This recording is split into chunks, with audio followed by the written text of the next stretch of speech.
જુથડ ગામે જમીનના ડખામાં પરિવાર વચ્ચે મારામારીની ઘટના બનતા બે મહિલા સહિત 3 ને ઈજા પહોંચતા ભાગ્ય રાખનાર 4 સહિત 5 વિરુદ્ધ પોલીસ ફરિયાદ નોંધાઈ છે। માળિયા હાટીનાના જુથડ ગામે નાનાભાઈ અને તેના સાગરીતોએ મળી બે સગી બહેનો અને એક સગા ભાઈ ઉપર લાકડી અને ધોકા વડે મૂંઢમાર ઈજા મારી પહોંચાડતા કેશોદ બાદ જૂનાગઢ સારવાર માટે રિફર કરવામાં આવ્યા હતા। આ અંગે ઈજાગ્રસ્તોના જણાવ્યા મુજબ માળિયાના જુથડ ગામે એક જ પરિવારના બે ભાઈ અને 3 બહેનો વચ્ચે સંયુક્ત ખાતેદાર તરીકે ખેતીની જમીન આવેલી છે। આ જમીન પર બેંક લેણું હોય, આ લેણાની રકમ બહેનો દ્વારા ભરપાઈ કરવામાં આવતી હોય પોતાના હિસ્સાની માંગણી કરતી હતી। આ અંગે બધા ભાઈઓ બહેનો ખેતર ખેડવા ભેગા થતા મારામારીની ઘટના બની હતી, જેમાં સૌથી નાના ભાઈ અને તેણે આપેલ ભાગ્યવાળા સાગરીતોએ મળી મોરબી સાસરે રહેતા રીમાબેન ઝાંઝરુકિયા, સિત્સર સાસરે રહેતા સરોજબેન ધણેજા અને જુથડ રહેતા વિનોદભાઈ કનેરિયા એમ ત્રણેય ભાઈઓ બહેનો ઉપર લાકડી વડે હુમલો કરી મૂંઢમાર મારતા આ ત્રણેય ભાઈઓ બહેનો ઘટના સ્થળેથી ભાગી છૂટી ખાનગી વાહન મારફત કેશોદ સરકારી હોસ્પિટલ બાદ જૂનાગઢ સારવાર લેવા પહોંચ્યા હતા। મારું નામ રીમાબેન શૈલેષભાઈ ઝાંઝરુકિયા, મારું પિયર જુથડ। ઘટના અમારી વાડીએ, અમારી વાડી છે ને ત્યાં અમારો ભાઈ અને પ્રતાપ ઘનશ્યામ અને એની બે બાઈઓ અમારી ઉપર મારવા દોડવા રહેવા। અમે તો એને સમજૂતી કરવા ગયા હતા અને અમારું 6 વીઘાનું ભાગ્યું દેવા ગયા હતા। ભાગ્યવાળા ભાઈ અમારે ભેગા હતા, અમે તો અમારા ખેતરનું કહેવા ગયા હતા ને એને અમારા ભાઈ ઉપર સહકારી લેણું છે। અમે એને કીધું કે તું ભરવાનો કે નહીં અમને કે, એટલે એ લોકો બડા લઈને ઊભા થઈ ગયા અને અમને મારવા જ માંડ્યા। અને અમારો ભાઈ વાડીએ હતો તો અમારો ભાઈ અમને બચાવવા આવ્યો અને એ મારી છેડતી કરવા માંડ્યો તો મારી માથે ચડી ગયો હતો, એટલે મારો ભાઈ મને બચાવવા આવ્યો અને મારામારી કરતા હતા। એની બાઈઓ અમને ગારું દેતી હતી ને લાકડીએ મારતી હતી। હાલ તમે ક્યાં છો? હાલ અમે કેશોદ સિવિલ હોસ્પિટલમાં। મારું નામ સરોજબેન સતીશભાઈ ધાણેજા, રહેવાસી સિત્સર, પિયર જુથડ।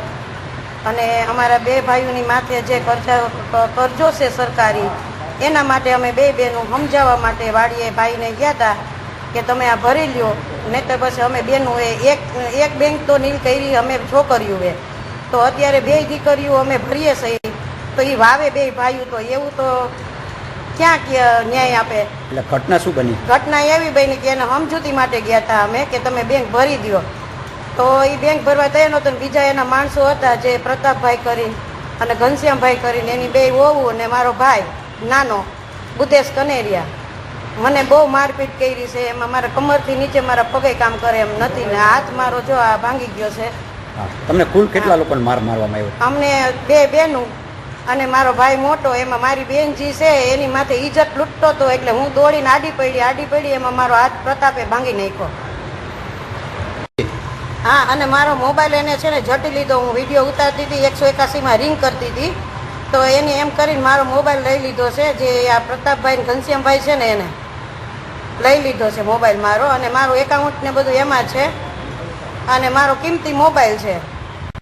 આ ઘટનામાં નાનાભાઈ અને તેના ભાગ્યું રાખતા સાગરીત પરિવારે એક સમ થઈ રીમાબેન નામની મહિલા ઉપર ચડી લાકડી વડે ઢોરમાર મારી ઇજ્જત લૂંટવા કોશિશ કરતા હાલત ગંભીર બની હતી। જ્યારે સરોજબેન નામની મહિલા દ્વારા 181 પર ફોન કરતા તેનો ફોન ઝૂંટવી લઈ ઢોરમાર માર્યો હતો। આ બંને બહેનોને બચાવવા વચ્ચે પડતા વિનોદભાઈને પણ માર પડ્યો હતો।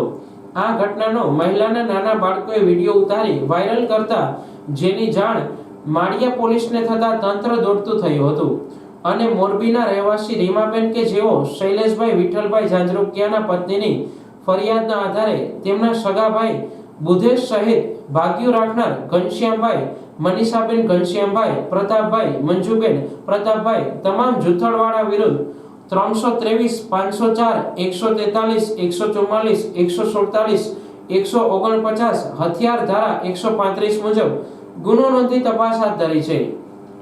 મારું નામ વિનોદભાઈ રતિભાઈ કનેરિયા।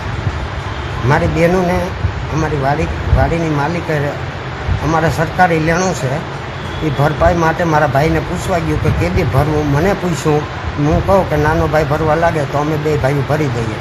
એટલે એને એના સાગરીતો લઈ ને બડા લઈને આવ્યા હતા ને મારી બહેનોને મારતા હતા, એટલે હું બસાવવા માટે વાંચી ગયો। એટલે પછી મને હોત માર્યો। જે મારવાવાળા છે એનું નામ શું છે? એનું નામ પ્રતાપભાઈ ઘનશ્યામભાઈ કાગડા ને બુદ્ધેશભાઈ રતિભાઈ કનેરિયા ને ઘનશ્યામભાઈ દરબાર છે એની 2 બાયું હતી, એના નામ મને નથી. અને અત્યારે તમે ક્યાં દાખલ છો સારવાર? સરકારી હોસ્પિટલમાં. હા, કેવાથી મારવામાં આવ્યું? શું છે? લાકડીઓ જ હતી એની પાસે, મને ખબર નહીં. હું વાડીનું કામ કરતો હતો, પાણી વાળતો હતો, બગીચો પાતો હતો, ને પછી મને ખબર પડી હું ધોઈડો બસાવાથી 5-6 જણા હતા. પછી પોતાય નહીં ને બેનુંથી કે એની માથે ચડીને મારતા હતા. અમારી પાસે સબૂતી છે, વિડિયા છે, બધી છે.